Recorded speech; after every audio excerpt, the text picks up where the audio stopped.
അയോധ്യയിലെ രാംലല്ലയുടെ വിഗ്രഹമൊരുക്കിയ ശില്പി അരുൺ യോഗിരാജ് ഇനി കുരുക്ഷേത്രയിലെ ശ്രീകൃഷ്ണന്റെ ഭീമാകാരമായ വിഗ്രഹമൊരുക്കാനുള്ള ഒരുക്കത്തിലാണ്.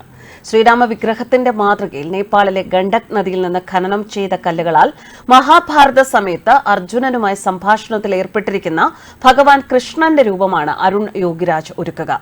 അതേസമയം പുതിയ വിഗ്രഹം എവിടെയാണ് പ്രതിഷ്ഠിക്കുന്നത് എന്നതിനെക്കുറിച്ച് വിശദാംശങ്ങൾ പുറത്തുവന്നിട്ടില്ല. ധർമ്മനഗരിക്ക് തിലകക്കുറിയായിട്ടുള്ള ഏഷ്യയിലെ തന്നെ ഏറ്റവും ഉയരം കൂടിയതായി കണക്കാക്കപ്പെടുന്ന ബ്രഹ്മസരോവറിന്റെ കിഴക്കൻ തീരത്ത് നിർമ്മാണത്തിലിരിക്കുന്ന 18 നിലകളുള്ള ജ്ഞാൻ മന്ദിറിന്റെ ശ്രീകോവിലാണ് ഈ കൃഷ്ണവിഗ്രഹം സ്ഥാപിക്കുക എന്നതാണ് ഇപ്പോൾ ലഭിക്കുന്ന സൂചനകൾ. അർജുനനും 4 കുതിരകളുള്ള രഥവും ഇതിലുണ്ടാകുമത്രേ.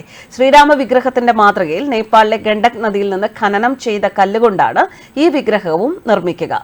3 ഏക്കർ സ്ഥലത്ത് 18 നിലകളുള്ള ജ്ഞാനമന്ദിരമാണ് നിർമ്മിക്കുന്നത് എന്ന് ശ്രീ ബ്രഹ്മപുരി അന്നക്ഷേത്ര ട്രസ്റ്റ് ജ്ഞാൻ മന്ദിറിന്റെ സ്ഥാപകൻ സ്വാമി ചിരഞ്ജീവ് പുരി മഹാരാജ് പറയുന്നു. ക്ഷേത്രത്തിന്റെ ശ്രീകോവിലിൽ അർജുനന് സന്ദേശം നൽകുന്ന കൃഷ്ണന്റെ ഭീമാകാരമായ ചിത്രം സ്ഥാപിക്കും. ഇതിനായി ശില്പി അരുൺ യോഗിരാജുമായി ചർച്ച നടത്തിക്കഴിഞ്ഞു. അതിനുള്ള പദ്ധതി ട്രസ്റ്റ് തയ്യാറാക്കിയിട്ടുണ്ട്. വൈകാതെ പ്രശസ്ത ശില്പി അരുൺ യോഗിരാജും ക്ഷേത്രം സന്ദർശിക്കുമെന്ന് അറിയുന്നു. ഈ ഭൂമിയിൽ ഏറ്റവും ഭാഗ്യം ചെയ്ത ആളാണ് ഞാൻ.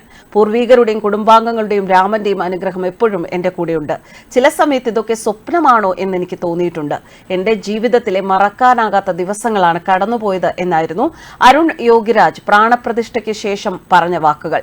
പൂർവികരുടെയും കുടുംബാംഗങ്ങളുടെയും ഭഗവാൻ രാംലല്ലയുടെയും അനുഗ്രഹം എപ്പോഴും എന്നോടൊപ്പമുണ്ട്.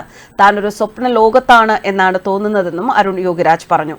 51 ഇഞ്ച് വലിപ്പമുള്ള രാംലല്ല കൃഷ്ണശില ഉപയോഗിച്ചാണ് തയ്യാറാക്കിയത്. മൈസൂരു HD കോട്ടയിലെ ചെറുഗ്രാമമായ ബുജ്ജെ ഗൌധൻപുരയിൽ വെച്ചായിരുന്നു ഈ വിഗ്രഹത്തിന്റെ നിർമ്മാണം. അരുൺ രാജിന്റെ മറ്റ് പ്രധാന ശില്പങ്ങൾ ഇതൊക്കെയാണ്. ഇന്ത്യ ഗേറ്റിന് പിന്നാലെ അമർ ജവാൻ ജ്യോതിക്ക് പിന്നിൽ സ്ഥാപിച്ച സുഭാഷ് ചന്ദ്രബോസിന്റെ 30 അടി പ്രതിമ.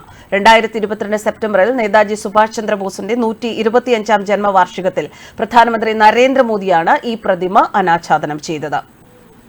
ബോസിന്റെ പ്രതിമ നിർമ്മിക്കുന്നതിന് മുൻപ് യോഗിരാജ് മോദിക്ക് ഇതിഹാസ സ്വാതന്ത്ര്യ സമര സേനാനിയുടെ 2 അടി പ്രതിമ സമ്മാനിച്ചിരുന്നു. നേതാജി ബോസിന്റെ അസാധാരണമായ ശില്പം പങ്കുവച്ചതിന് യോഗിരാജിന് പ്രധാനമന്ത്രി നന്ദിയും പറഞ്ഞിരുന്നു. കേദാർനാഥിലെ 12 അടി ആദിശങ്കരാചാര്യ പ്രതിമ, മൈസൂരിലെ ചുഞ്ചനക്കാട്ടെ 21 അടി ഹനുമാൻ പ്രതിമ, മൈസൂരിൽ 15 അടി BR അംബേദ്കർ പ്രതിമ എന്നിവ ഉൾപ്പെടെയുള്ള മറ്റു പ്രതിമകളും യോഗിരാജ് കൊത്തിയെടുത്തവയാണ്. മൈസൂരിലെ സ്വാമി രാമകൃഷ്ണ പരമഹംസയുടെ വെളുത്ത മാർബിൾ ശില്പം, നന്ദിയുടെ 6 അടി ഏകശിലാ പ്രതിമ, 6 അടി ബനശങ്കരി ദേവി പ്രതിമ, മൈസൂർ മഹാരാജാവ് ജയചാമരാജേന്ദ്ര വോഡയാറിന്റെ 14 അടി വെള്ള മാർബിൾ ശില്പം എന്നിവ ഉൾപ്പെടെയുള്ള മറ്റ് ശില്പങ്ങളും അദ്ദേഹം നിർമ്മിച്ചിട്ടുണ്ട്. അരുൺ യോഗിരാജിന് കർണാടക മുഖ്യമന്ത്രി, മൈസൂരു ജില്ലാ അതോറിറ്റി, ഇന്ത്യ ഗവൺമെന്റ്, UN തുടങ്ങിയവരുടെ നിരവധി അവാർഡുകളും ബഹുമതികളും ലഭിച്ചിട്ടുണ്ട്. തനിക്ക് ഇപ്പോൾ ലഭിച്ചിരിക്കുന്ന ഈ അവസരവും രാംലല്ലയുടെ അനുഗ്രഹമായിട്ടാണ് അദ്ദേഹം കരുതുന്നത്. ന്യൂസ് ഡെസ്ക് കർമ്മ ന്യൂസ്.